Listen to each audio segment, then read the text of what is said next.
Okay, we're going to take apart this Taurus 1911. All right, we're going to push that down. It's best if you have a 1911 bushing wrench, but not everybody does, and I do somewhere, but I'm too lazy to go find it or try and figure out where it's at.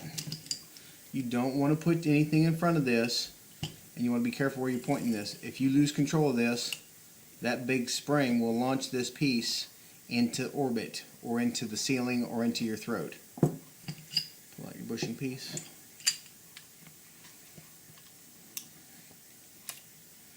Slide it out. Slide it right off the front. That one comes out the back. On 1911s, it's kind of odd because the barrel and your swivel piece come out the front.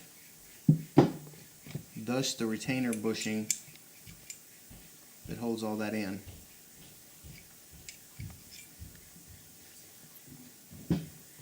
And we're going to take the grips off because I don't think this gun's ever been cleaned under those grips, but we're going to find out. And if you have more than one gun, you're going to need some kind of screwdriver set of some type.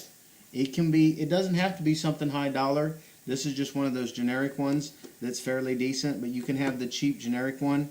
You will break these eventually at some point when you get one of those screws that's too tight. But most of your stuff, you're never going to break them. It's taking out grip screws, little small pieces, and other accessories.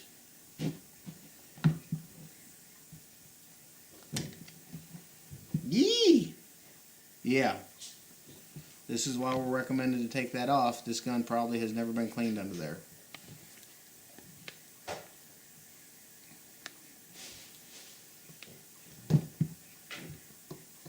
This is one of the problems with these rubber hose grips. You want to be careful and make sure when I get this clean, I'm going to spray something in there so you don't get condensation.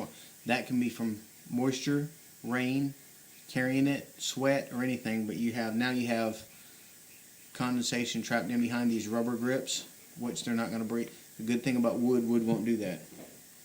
When you put it back together and you slide this pin in there, do not put the pin down here and rotate it up. You get what everybody likes to refer to as an idiot scratch. There's a big scratch right across there. From that, if you're not strong enough to push it in like I just did, you can always set it right there and take a toothpick or a steel pick and push that in a little bit and it'll pop back in. We're trying to avoid riding this up and snapping it in because it'll scratch the metal.